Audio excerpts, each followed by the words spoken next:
Oke. Assalamualaikum warahmatullahi wabarakatuh. Waalaikumsalam warahmatullahi wabarakatuh.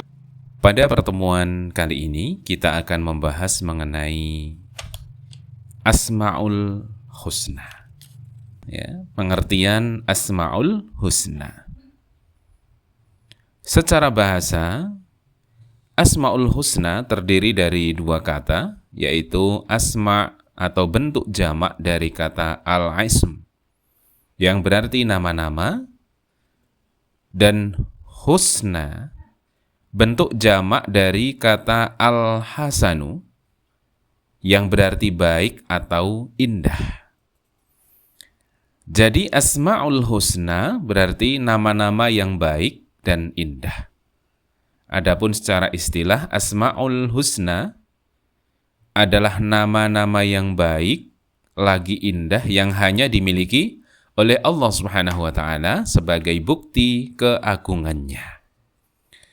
Nama-nama Allah Subhanahu wa Ta'ala adalah sesuatu yang menunjukkan zatnya bersama sifat-sifat kesempurnaan yang terkandung di dalamnya.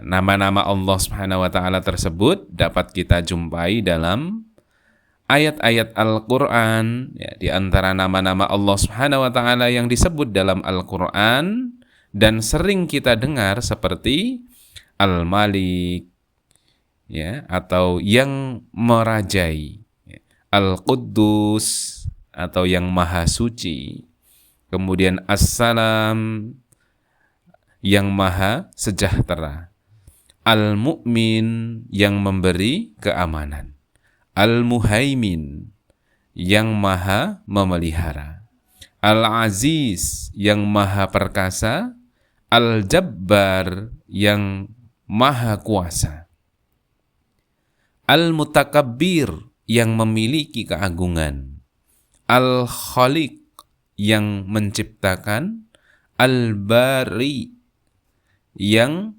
mengadakan, Al-Musawwir yang membentuk rupa, serta masih banyak nama-nama lainnya, ya, sebagaimana disebutkan di dalam Al-Quran surah Al-Hasyr, surah 59 ayat 23 sampai dengan 24. Allah Subhanahu wa Ta'ala berfirman, A'udzubillahi minasyaitonir rajim.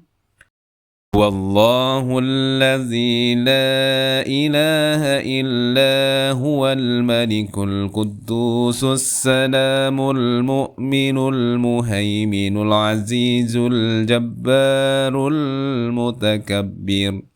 Subhanallahi amma yushrikun.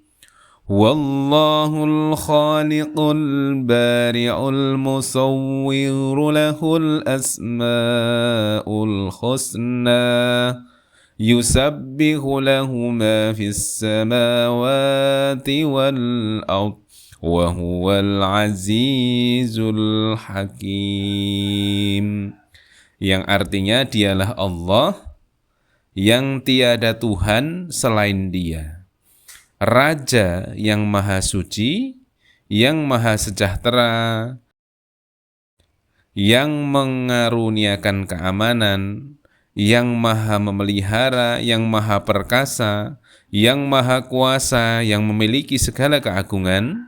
Maha suci Allah dari apa yang mereka persekutukan. Dialah Allah yang menciptakan, yang mengadakan, yang membentuk rupa, yang mempunyai Asmaul Husna, bertasbih kepadanya apa yang di langit dan di bumi. Dan dialah yang maha perkasa lagi maha bijaksana.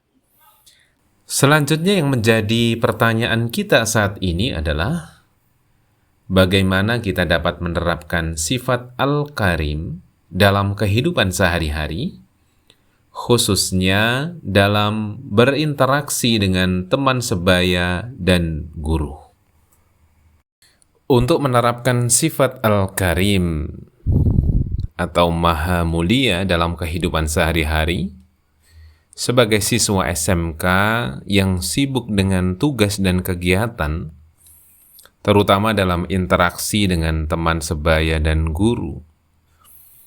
Kita dapat mengimplementasikan sifat ini melalui perilaku yang mencerminkan kemuliaan dan kedermawanan, baik dalam kata-kata maupun tindakan. Yang pertama, menghormati teman dan guru. Sifat Al-Karim mengajarkan kita untuk memperlakukan orang lain dengan penuh penghormatan. Dalam interaksi dengan teman, kita dapat menunjukkan sifat mulia ini dengan selalu berbicara sopan, mendengarkan dengan baik, serta menghargai pendapat mereka meskipun berbeda. Terhadap guru, kita bisa menunjukkan rasa hormat dengan cara disiplin dalam mengikuti pelajaran, tidak menyela saat guru menjelaskan, serta selalu berusaha mengerjakan tugas dengan baik. Selanjutnya, menjaga kebersihan dan ketertiban lingkungan sekolah. Ini yang kedua. Sebagai bagian dari sifat mulia atau Al-Karim, menjaga kebersihan dan ketertiban juga merupakan cerminan dari penghormatan kepada fasilitas umum dan orang lain. Misalnya dengan tidak membuang sampah sembarangan, merapikan kelas setelah selesai pelajaran, atau membantu petugas kebersihan sekolah. Ada banyak sekali berkaitan dengan sifat Al-Karim yang bisa kita terapkan dalam kehidupan kita sehari-hari. Dengan menerapkan sifat-sifat ini, siswa dapat mencerminkan nilai-nilai mulia yang terkandung dalam Al-Karim, sekaligus menciptakan lingkungan belajar yang harmonis dan positif.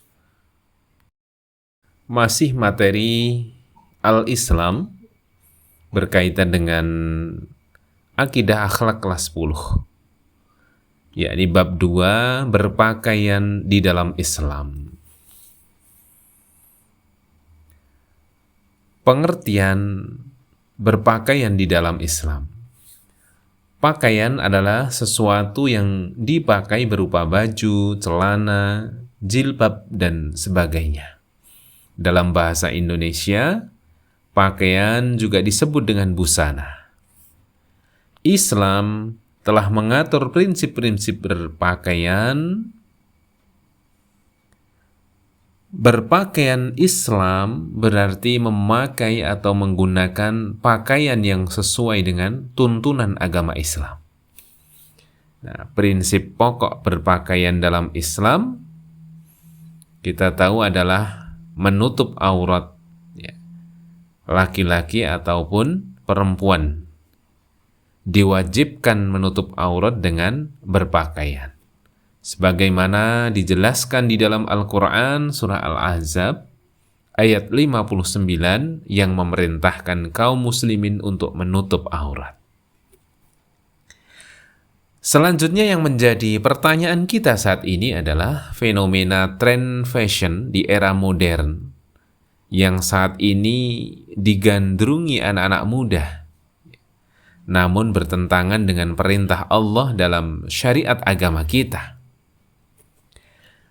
Sebagai pelajar Muhammadiyah, kita bisa menyikapi tren fashion dengan bijak. Kita akan belajar tentang pentingnya menutup aurat untuk menjaga kehormatan diri dan menghindari fitnah. Selain itu, kita akan mengeksplorasi busana muslim yang modern dan syar'i. Melalui diskusi yang persuasif dan empatik, kita dapat mengajak teman-teman untuk memahami keindahan berpakaian sesuai syariat, serta meneladani inspirasi dari tokoh-tokoh muslimah yang sudah mengemuka di publik. Dengan cara ini kita dapat mempromosikan kesadaran dan pemahaman yang lebih baik tentang fashion dalam nilai-nilai Islam.